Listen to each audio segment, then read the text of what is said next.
Hello, Patrick. Thank you so much for joining us once again at Tennis Weekly HQ. You are the ultimate tennis showdown maestro. I want to talk to you all about it. We're coming back to London for the grand finals later in the year in December. For any of our listeners who don't know what Ultimate Tennis Showdown is, could you just explain it for us? Sure. So we call it UTS. That means what you said. UTS is tennis, of course, but tennis in which we first of all, sorry. Let's start again. UTS is a tennis tour, which Mm. means a certain number of events during the year and a grand final that will be in London. We play with a very limited number of players. We play just with 8 players at every event, not the same ones at every event. And so the ones who play the best throughout the UTS events qualify for the final. Those 8 players are chosen. We choose players that are top players, but also for some of them and most of them, extremely exciting to watch. For example, Mm. Nick Kyrgios, Gael Monfils, Bublik, really players that are showmen. We want these events to be both extremely entertaining, and I am going to explain how, but also a fierce competition because the players are paid only on prize money, so they're fighting to win. Why is it entertaining? And that's the whole point about it. I created UTS because I wanted to bring new fans for the tennis and younger fans because the fan base of tennis is just aging, which is fine, but we need to recruit new fans now. And the tennis in its current form doesn't recruit new fans. All the studies have showed it. So we decided to do something exciting for the young generation. So first of all, the matches are short. The time decides when it's the end of the matches. It's 45 minutes matches, 4 quarters of 8 minutes. So within 3 hours, you can watch 3 different matches, 6 different players. It's also the rules are a bit different. It's very easy to understand. We count the points 1, 2, 3, 4. There is only one serve, so we get many more rallies and less ace and serve winners, which I think makes it more exciting too. It's fun also because there is a DJ on the court, there is music, the crowd is allowed to move, walk, shout during the points, express all kind of emotions, and the players are also allowed to do it, which creates a bond between the players and the crowd. And I think that makes it extremely exciting. So you can watch incredible tennis, get to know tennis if you don't watch tennis. If you like tennis, you can like UTS too. A lot of people do. We have 50% of our fans are tennis fans. 50% of our fans are people who are not watching tennis before UTS. Yeah, and for children, I think it's the best because for children, it's so difficult to stay 3 hours without moving, without walking. It's almost a torture. At UTS, they can shout, they can jump out of their seats, they can walk. So they really love it. All the kids I've seen at UTS were having really a blast. Yeah, we were at the grand final last year, and everyone was having an absolute blast. I mean, the thing I was going to say also, bonus cards. I really love the bonus cards being used. Has there been any innovation? I wanted to really ask you: has there been any innovation with the bonus cards for this year? What are the sorts of kind of power ups that players can use on the court? Well, so the bonus cards is just to explain what it is. The players have a bonus card per quarter that they can use whenever they want. This bonus card can give them some extra points if they're able to win the next point. If not, then they don't get any extra points. But when they're down on the score, they can come back extremely fast by using the bonus card. And if they are leading, they can make a big gap with their opponent by winning the point with the bonus card. We started with 3 different bonus cards, Mm. and we thought, well, it's too complicated. Not that it's complicated in general, but we already changed so many rules Yeah, compared to traditional tennis. We thought we would go step by step. So we came back to only sure. one bonus card that it gives 3 points instead of one if you're able to win the point. But in the future, we will add some more. We want just people to feel extremely comfortable and used to the format before bringing some new innovations. Mm. One of the points was to make tennis more simple because the way you count the points, for example, it's complicated for a non-tennis fan. And by having those too many bonus cards, we were making it complicated again. So, but in the future we will, yes. Yeah, it's quite fun because I feel like something can happen at any moment, and Yeah. it's really I say exciting for the crowd. I mean, could you just describe UTS in 3 words? I know you've given us a very professional explanation of it, but can you sum it up in 3 words for me? So you want me to be unprofessional now? Okay, Basically, yeah. I'll try to find the 3 best words. Uh, I would say exciting, crazy, because we see crazy things, because We have seen crazy things. yeah, remember? Yes. Because the players are more free to express their emotions, Yeah. and you see There's such a difference. like they're just all going on the court. They're expressive. Lots of emotions going on because it is really high stakes, isn't it? Yeah, it is. It is. And I would say immersive. You feel you're really part of the game. Mm, Whereas in tennis, there is because you're not allowed to express anything and you have to be quiet. And also when it's filmed, the camera is very high. In UTS, you feel you're really, really inside the game. You're part of it, and you can share. So mm. that's my three words. Okay, and we had UTS 9 earlier in the year in Oslo. What are your hopes and ambitions for the event this year? Because we've been around for a few years now. You've spoken about you've been innovating and you're not wanting to rock the boat too much. But what are your hopes going into 2024? We are trying to improve constantly. It's a work in progress. Mm, I don't say we have found the secret to bring new fans. Of course, we do. hmm It's very successful. All the stadiums were full, which is amazing. Um, and the feedback from the people who came is unbelievably good. But we also want to always constantly improve. And I think the one in Oslo for me was the best one. Uh, and if you had seen the crowd there, I mean, even Casper Ruud could not believe it, because he's from there, and he said, hmm "I would never ever think that my people would behave that way," but he was saying it in a positive. Yeah, they're He's, normally quite mild mannered in Scandinavia. they're supposed to be very quiet. And he said, we had some Davis Cup ties there, and they were so quiet. And actually, it was at home, but the opponent's crowd was louder than ours. But at UTS, they got completely crazy. And he was so pleased about it. He felt an incredible support that he never Mm, felt before. So that's what I wow. want the most. My whole point is to create the biggest possible excitement for the fans, or the Mm, future fans. That's my whole point, and I think we're getting there. We're getting there more and more, because we're just trying to improve every time, and we get closer to the mm. truth. You know. Yeah, definitely. And I think, yeah, there is that sort of balance between appealing to all the tennis fans, but appealing also to the non-tennis fans as well. And I think that's what UTS does so well. I mean, we just spoke about the fact that UTS has just been in Oslo. Are there any other cities that you would like UTS to go to? Because I know you've got Frankfurt and New York and then London again coming up this year. Are there any cities you personally would love to go to? Well, first of all, I'm very happy to be in London again, and that's why we came back. We Hmm were very, very pleased with the event last year, and we want to build something with the city by coming every year, and really making UTS big here. Are there some cities I would like to go? Yes, of course. For the moment, we're limited in number of tournaments, unfortunately, because of Mm, the ATP calendar.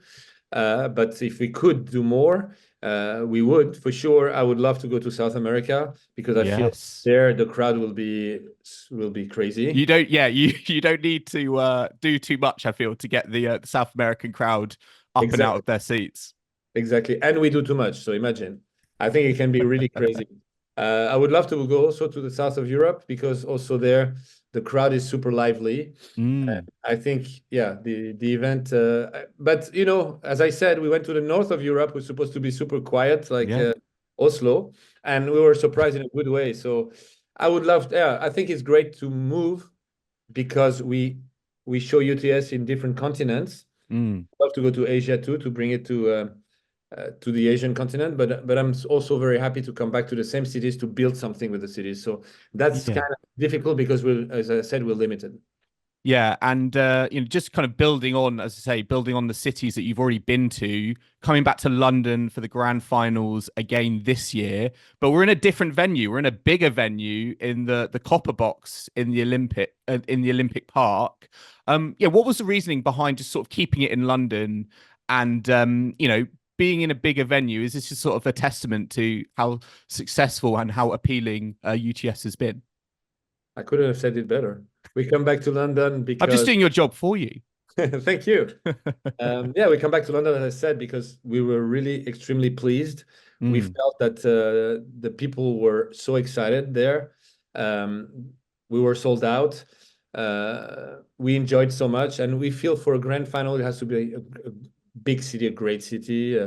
London is such a huge city with such a culture for tennis, thanks to, of course, Wimbledon and the ATP finals that Yeah. also was played here for so And long. there's a bit of a void there at the moment, towards the end of the calendar traditionally when the tour finals were at the O2 Arena in London. So it's sort of a nice sort of gap that you filled there. Yeah, true, that's true. But we feel that, I mean, tennis is in the heart of Mm. British people, and especially in London because of Wimbledon. So that's also a reason why we wanted to go back to London. And the fact that it was so successful last year, we feel like we're ready now for a bigger stadium. That's the reason why we changed. Yeah, definitely. And yeah, it was great, obviously, to see as well Jack Draper. I think it was in a wild card actually. Come through with the Lightning Bolt Trophy and quite a sizable paycheck, which I'm pretty sure he was pretty happy about. Oh yeah, Um, no, I but mean, that was his biggest paycheck ever. That's yeah, yeah. yeah. But I was like, he deserved.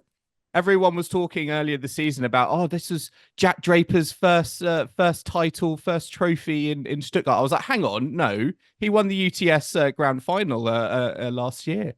Exactly, and he played such incredible tennis the whole time. Beat Mm. great players like Holger Rune, Rublev, Yeah, playing incredible tennis. He deserved it 100%, and he showed his potential during that tournament. Everybody thought, oh wow, this guy is going to be definitely. dangerous for the future because he can play. He can really play.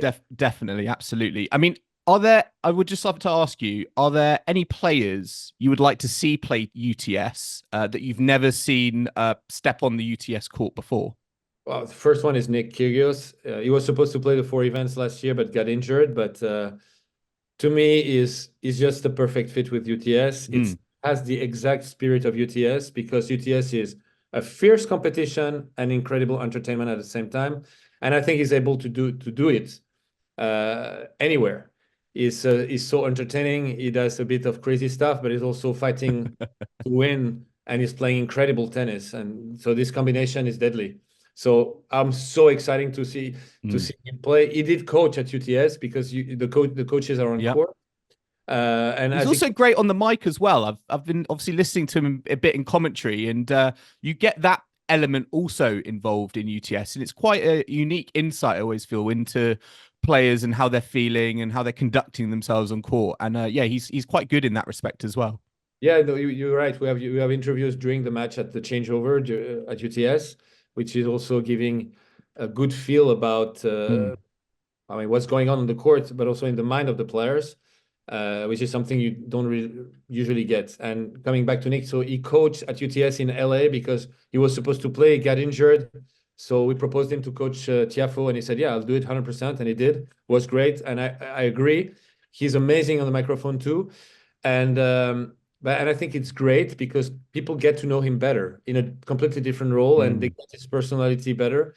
Um, and I think, yeah, I think he's interesting in both ways, whether he's playing or whether he's talking. I think he's going to become a great commentator in the future after his career. But for the moment, I want to see him on court. Yeah, I think we all want to see him on the court. I mean, I've got to also ask if there was a women's version of UTS, and I hope maybe that does come to fruition further down the line. But who would you like to see compete if there was an inaugural UTS women's event? Who would you like to see be on that roster for that first send off? Well, that's a good question. So, of course, it's in the plans to have also a women version of UTS. We just go step by step. It's a big investment, Mm. especially at the start, because when you start something like this, you have to invest money. We couldn't do both at the same time, and we Mm. chose just the biggest market because men's tennis is much bigger market than women's tennis. But I would love to. I love women's tennis. I coached Serena Mm. for 10 years. Simona Halep. I coach a lot of exciting players, and I love WTA. So yeah, I would love to see women. Who would I like? The first that comes to my mind is Coco Gauff, of course. Oh, Uh, yes. yeah, I mean Coco, Naomi Osaka for sure, uh, because of both the quality of the games and I think they can be really fun. Hmm. I'd like to see Ons Jabeur also because also of the incredible shots that she's able to play. I really like Emma Navarro. I liked her first time on Okay. it. Yeah. I know it's surprising, maybe it could be, but I saw her play and beat Sabalenka in Indian Wells, and I thought, wow. Actually, she lost to Sabalenka, but in a very tight set, but tight match. Sorry. Um, but I was impressed even the round before I saw her play, and I didn't know her before, and I was thinking, wow, she's amazing the way she plays, and also I feel she's really she has a champion's mindset, and I'm not surprised to see him play well here in Wimbledon. So yeah, I would love to see her. Who else? We need some Europeans. I didn't name any European. Who can I name? Well, when you said Emma, I Yeah, instantly was thinking Emma Raducanu, yeah, not Emma yeah. Navarro, but No, no, no, yeah, for sure. I mean, when she plays well, like she does in mm, Wimbledon, she did this week, even though she lost. I think she's so amazing. I like her super mm. aggressive tennis, taking balls early, uh, being aggressive on all second serves. Yeah, I think she has a good personality. I think she would Mm. fit really well. Yeah, definitely. Yeah, I'd love to see a women's event. I think like there's so many characters. There's so many characters there that you could kind of call upon. I think Victoria Azarenka, I think, would also be quite fun to see on the court Maybe as I have well. to hire you to choose the right ones. Yeah, as a Yeah. rank up for sure. Yeah, yeah. I'm personally I'm happy to be part of the selections committee for the women's event if you would allow me. But yeah, I would be very much kind of looking forward to that. I mean, just on some other news, I know you're coaching with Holger Rune this season. He's doing very well at Wimbledon at the moment, facing Novak Djokovic later. Just generally about Holger Rune. What are your kind of hopes and ambitions for Rune in this season? What are some of the kind of targets, if you will, that you're sort of working to? Well, first we had to rebuild because we stopped working together September last year, and then he had a lot of different coaches. I mean, great guys, but every time it was different because all the coaches have a different way to work and different view on his game. So he got a bit lost. Mm, So when I restarted with him in March, end of March, we had to rebuild a lot of things. So it took time. I think he's doing better and better, playing some really good tennis. So for this season, the goal was to put him back on track and get ready for big events, being able to play well when it counts the most. I think he has a huge potential. I think he can be part of the discussion in the future with Sinner and Alcaraz and mm. maybe a few others. Jack Draper can be one of those, but there are a few guys that can be part of the discussion. And I think he has the potential to win Grand Slams. So there is a lot of work to do, both on Mm. his game and also on handling the matches, handling his emotions better during matches. I think he's doing a lot of efforts. I think he's improving a lot also there. He was 2 sets down the round before, but he Yeah. stayed composed, controlled his emotion well, and was able to come back and win.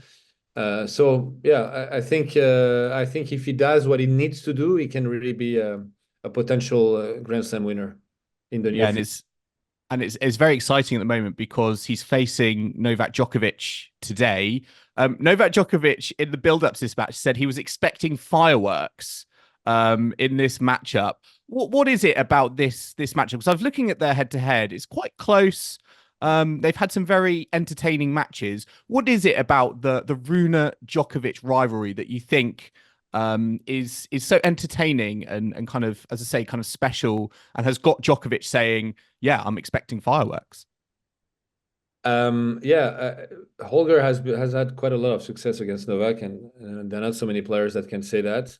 I think it's first the fact that Holger really is able to lift his level in that type of matches. The first time he played him was in the final of the Masters in Paris, 1000, and he beat him in the Mm, final. Then he played him again in the Master 1000 of Rome, and he beat him again. And after he lost against him, but very close matches, 6-4 in the third. So all the matches are close. That's why Novak knows it's not going to be an easy match. He knows that Holger has such huge weapons that in a match like that, he's going to go for his shots. He's not going to hold back. He's going to really let his power talk.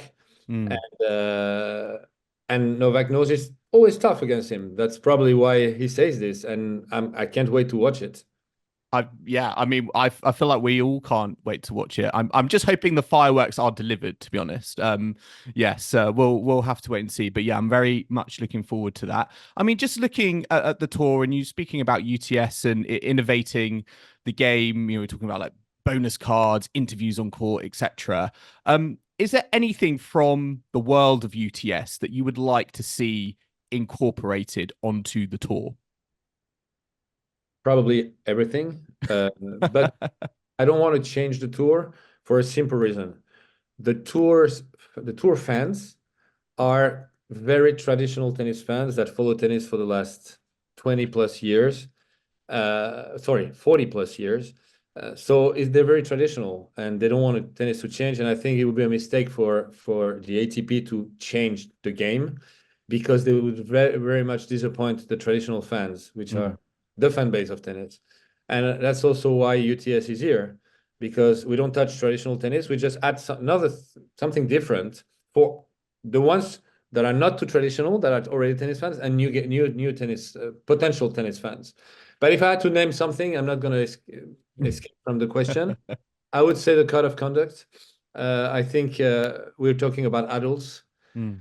They're athletes, they're adults, they know what they're doing, they're responsible for themselves. And I think it doesn't really make sense to have a teacher tell them what is right or what is wrong in their behavior. I think sports is also about passion. They go through crazy emotions, and expressing your emotions, there is nothing wrong about it. And if it's wrong, it's their problem. Again, they are responsible people, adults, and everybody's responsible for his image. So So I don't, you would like to and see the I think it hurts in a way. It doesn't hurt the game, but it hurts the connection between the crowd and the players. Mm, And I don't think it's the essence of sport. The essence of sport is passion on the field, passion in the stands, and shared passion. And you need to express your emotions. You cannot express only positive emotions. This is not the reality of what they go through. And I don't think they should. I think they should be allowed to do that. oh, interesting. Okay. Yeah. I mean, I totally understand where you come from, particularly in best of five set tennis where you do get ups and downs. That's the beauty of five set tennis. You go through, momentum swings and shifts, and it's not It's always going to be positive emotions, is it? of course not. I mean, I know what I'm saying is not a very popular, but that's what I think. And just look at other sports. How would football look like if they were not saying anything, not showing any emotion? Would be no, it wouldn't be the same. And same in basketball.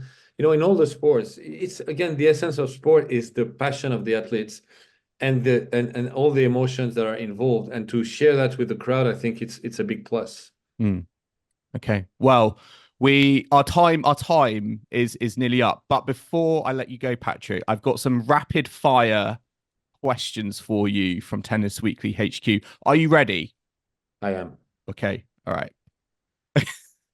I'm not sure if I'm ready actually. Right. Okay. We're just gonna go with it. I'm gonna ask you some questions. I want to You're see getting what your. red. You're I getting know. I'm getting red. Exactly. And it's not even the weather's dreadful, so I've got no excuses. Right. Okay. Uh. First question: who will be the next first-time Slam winner on the men's tour? Holger Rune. Good answer. I like it. Who will be the next first-time Slam winner on the women's tour? Uh, Emma Navarro. Oh, okay. Maybe I could see that. Could see that. Okay. Who do you think will be the year-end number one male player? Huh. I think Pressure. I think it will be Carlos Alcaraz. Oh, okay. Carlos Alcaraz. There you go. And who do you think will be the year-end number one female player? Huh. Uh, it's a good question. I was supposed to give you a rapid answer. It doesn't happen. Who could be? I'll edit out the silence and we can make it sound Please, rapid. please. Shit. I have what's the Polish girl that won Roland Garros? Sorry. Iga Swiatek. Yeah, I think Iga Swiatek. Yeah, I Yeah. think she's Yeah. the one. Okay. Novak Djokovic is on 24 Grand Slams. What number of Grand Slams do you think he will end on? That's a tough question But because very the tough. answer this year could be very different from the one you would give Mm. last year. I'd say 28. Wow. Okay. 28. There you go. Will Rafael Nadal win a medal in Roland Garros at the Paris Olympics? If so, what color? I think he will win the gold. Oh, I okay. know people were the comments of people after his last first round Roland Garros were very surprising to me, saying, "Oh, that's now he knows it's the end of his career." And I said, I think he thinks the exact opposite. Now he knows he can play matches at the highest level without being injured, and he's not that far in terms of level from a guy who's great, and the guy ended up playing the final of Roland Garros. So the fact that he skipped Wimbledon to get fully ready on clay for the Olympics shows his determination to do so, and I think his level will be here to win. Okay. Well, there you heard it here first. And I've got one final question. Personally, I'm a big Andy Murray fan. I was there for the men's doubles, Andy Murray, Jamie Murray. It was very emotional. I cried for about 10 minutes, 11 minutes, 12 minutes. It was, if you thought I was bright red now, right, if you thought I was bright red now, you should have seen me on centre court. I just wanted to ask you, what's your take on Andy Murray's kind of legacy? You know, his career is coming to an end, probably in Paris at the Olympics. What's your view on Andy Murray and what he's given back to the world of tennis? I mean, what he showed is such values, sports values, the ultimate sport values is holding. Uh, his determination to go as far as he went. I remember when he became number one, he fought so hard for that. He was playing every single week. He kind of destroyed his body at that time because it was much too much, but his determination was so high that he was prepared to do anything that it takes, even kill himself on the court to achieve his goals. And you cannot have higher values about sport than this one. And the end of his career, all the things he went through, and the fact that he never gave up uh, until his body really told him, I mean, this is too much. You have to stop. Uh, I mean, shows again these values. So I think this is the big legacy that he brought, and of course the titles that he won, the fact that he was able to win Wimbledon and then the Olympics on grass at Wimbledon again, and then another Grand Slam.